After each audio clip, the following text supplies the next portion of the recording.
थोड़ा सा ऊपर करो हल्का सा।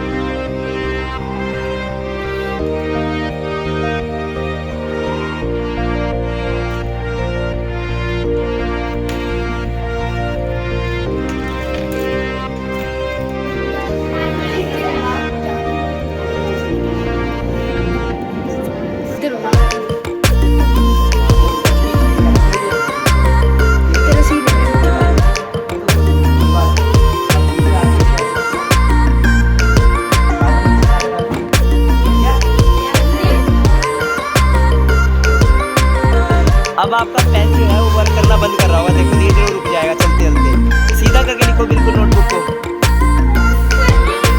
इसका पेन खराब हो चुका है, दोबारा चलाओ और चलाओ।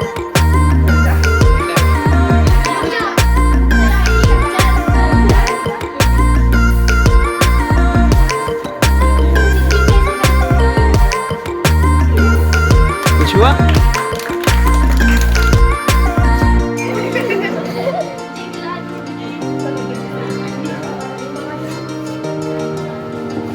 इसका नाम है बच्चों लेंस कैमरा। क्या है इसका नाम? इसके आगे लगा हुआ है एक उत्तल लेंस। कौन सा लेंस लगा है? और पीछे जहां आप देख रहे हो वो है पर्दा। क्या है वो?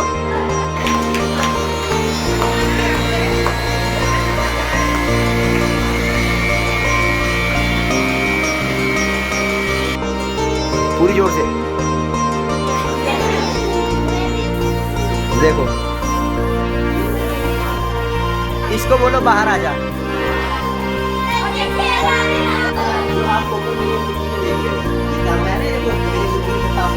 इसमें क्या है, ये तांबा कभी ऐसा नहीं था, ये पहले वो क्या था, अगर आपको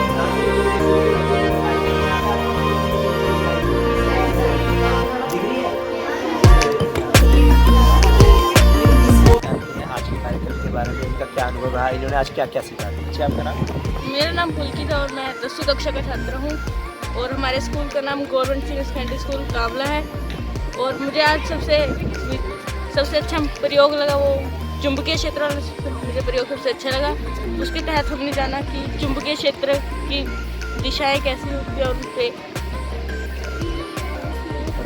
उनके प्रभाव क्या क्या होते हैं। तो इसके साथ साथ आप हमें ये बताइए, विज्ञान बस के आने से पहले और विज्ञान बस के आने के बाद आपने अपने साइंस के विषय में क्या सुधार पाया?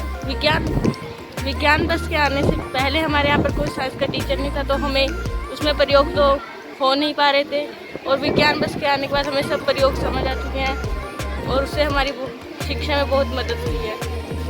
मेरा नाम डॉली है, मैं कक्षा 10वीं की छात्र हूँ। जैसे कि विज्ञान बस आई थी, वो उन्होंने हमारे प्रैक्टिकल बहुत प्रभाव दिया है। जैसे कि मैग्नीशियम के बारे में, जैसे मैग्नीशियम को हम हवा में छोड़ देते हैं। वैसे तो हमने बुक्स में हमें नॉर्मली याद करा था कि हम इसको छोड़ देते हैं तो क्या होता है, हमने नॉर्मली हमें याद किया था, पर प्रैक्टिकल हमने कभी नहीं करके देखा था। तो आज हमने यहाँ पर प्रैक्टिकल करके देखा, वो बहुत अच्छा लगा। उन्होंने बताया कि मैग्नीशियम को अगर हम जल में मिलाएंगे तो उसका बनेगा मैग्नीशियम। जल में मिलाएंगे तो मैग्नीशियम को जल में मिलाया तो हमें मैग्नीशियम हाइड्रोक्साइड मिला। वहाँ पर हमने टोटली सब कुछ चयन किया था। जैसे कि अब हमें पता था कि मैग्नीशियम हाइड्रोक्साइड हमारा होता है क्षार होता है, पर हमने उसका टेस्ट करके नहीं देखा था कि वो क्षार कैसे होता है।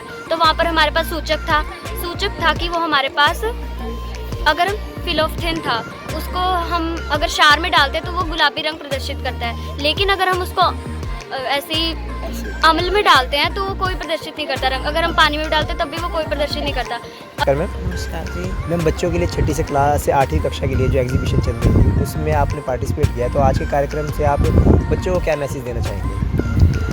बच्चे तो आपके सामने ही थे, बड़े उत्साह के साथ सारे प्रोग्राम में उन्होंने हिस्सा लिया। जैसे जैसे आपने बताया है हर चीज़ के बारे में, ध्वनि के बारे में बताया, आपने ऊर्जा के बारे में बताया है उनको और लेंसेज के बारे में बताया है। तो मैं देख रही थी, साथ में थी, बच्चे प्रश्नों के जवाब भी अच्छे से दे ही रहे थे, जैसा भी मतलब आपने फील किया उनको। बाकी आपने जो जानकारी दी है, मतलब प्रैक्टिकली रूप से उनको जो करवाया है, उससे वो बहुत उत्साहित से, खुश से और आपकी एक्टिविटीज़ में अच्छे से पार्टिसिपेट भी कर रहे थे। तो अच्छा लग रहा था मुझे, मैं सारे प्रोग्राम को देख रही थी कि इस प्रकार से अगर साइंस पढ़ाई जाए बच्चों को तो मतलब बहुत अच्छा कर सकते हैं बच्चे। बोरिंग लग ही नहीं रहा था बिल्कुल भी साइंस जैसे सब्जेक्ट। बहुत अच्छे सारी एक्टिविटीज़ उन्होंने कर दी और बड़े खुश भी हैं। बल्कि जब 8वीं क्लास को आप करवा रहे थे तो 7वीं क्लास आके बीच बीच में देख रही थी कि हमारी बारी कब आएगी। उसके बाद आपने 7वीं क्लास को बिठाया तो उसके बाद फिर 6ठी क्लास भी बार बार आके देख रही थी कि हमारी बारी कब आएगी। और इतनी देर में हमारा रिसेस हो गई थी तो कितने आप देखो उत्साहित थे वो। खाना खाने के बाद वहीं बैठ गए टाट बिछा के कि मैडम अब हमारी बारी आएगी और अब हम देखेंगे। तो शिक्षा के प्रति इस तरह से उत्साह बच्चों के अंदर बहुत ही बढ़िया है, बहुत अच्छा है। और फिर कैसे नहीं करेंगे, साइंस में भी हमारे बच्चे बहुत आगे जा सकते हैं अगर इस प्रकार के प्रोग्राम रहे हैं आपके। बहुत ही सुंदर था आपकी लैब जो आपने बनाई हुई है गाड़ी में, मैंने देखी है, अंदर से भी अच्छी थी बहुत। आपके इंस्ट्रूमेंट सारे प्रैक्टिकली देखो वहाँ पर अभी भी कर रहे हैं। 6ठी क्लास के बच्चे बहुत अच्छा कर रहे हैं, बहुत ही बढ़िया कर रहे हैं। और इस प्रकार के प्रोग्राम्स अगर चलते रहें आप टाइम टू टाइम आके बच्चों को, क्योंकि सरकारी स्कूलों में जितनी भी सुविधाएं हो पाती हैं उतना तो करते ही हैं, लेकिन ये इस प्रकार का प्रोग्राम अगर रहे तो हमारे बच्चे तो बहुत अच्छा बेहतर कर सकते हैं। आज विज्ञान बस आ चुकी है राजकीय वरिष्ठ माध्यमिक विद्यालय कामला में। हमारे साइंस डिपार्टमेंट से जुड़ चुके हैं डॉक्टर शीतल बत्रा मैम। आइए जानते हैं आज के कार्यक्रम के बारे में मैम क्या बताना चाहेंगे। नमस्कार मैम। नमस्कार। मैं सबसे पहले तो SPSTI वालों का बहुत बहुत धन्यवाद करना चाहूँगी, अपने डिपार्टमेंट का बहुत बहुत धन्यवाद करना चाहूँगी कि इन्होंने एक बड़ा ही अच्छा प्रयास किया है जिससे कि साइंस को एक प्रैक्टिकली जो चीज़ की हमें कभी कमी लगती थी, महसूस होती थी, वो आज पूरी तरह से हमने देखा है कि बहुत अच्छे ढंग से प्रैक्टिकल्स करवाए गए हैं। और बच्चों के मन में साइंस के लिए जो डर था वो आपने काफ़ी हद तक दूर कर दिया है। तो इसके लिए मैं डिपार्टमेंट की बहुत बहुत धन्यवादी हूँ। और मैं डिपार्टमेंट से ये अनुरोध करूँगी कि इस टाइप की जो वैन्स हैं जिसमें कि बच्चों को पूरी साइंस की प्रैक्टिकल नॉलेज दी जाती है वो समय समय पर करवाते रहें ताकि बच्चों की साइंस में रुचि उत्पन्न हो। जैसे कि आपने बताया कि समय समय पर ऐसे कार्यक्रम होते रहने चाहिए, आज के कार्यक्रम से पहले और कार्यक्रम के बाद आपने बच्चों में क्या फ़र्क महसूस किया? बहुत फ़र्क नज़र आया है क्योंकि बच्चे जो साइंस का डर था, साइंस का फोबिया था, वो काफ़ी हद तक ख़त्म हो गया। मैं अभी बच्चों से बात करके आ रही हूँ तो बच्चों ने हमें बोला कि जो टॉपिक्स हम याद कर रहे थे आज हमने उसे प्रैक्टिकली देखा है। तो उसको वो जो चीज़ लिख नहीं पा रहे थे, याद करके नहीं लिख पा रहे थे, अब उन्होंने देख लिया है तो वो बोलते हैं कि हम अपने आप इसको लिख पाएंगे, अपनी वर्डिंग दे पाएंगे, बिकॉज उन्होंने प्रैक्टिकल नॉलेज ली है इसकी। तो ये बहुत इफ़ेक्टिव था।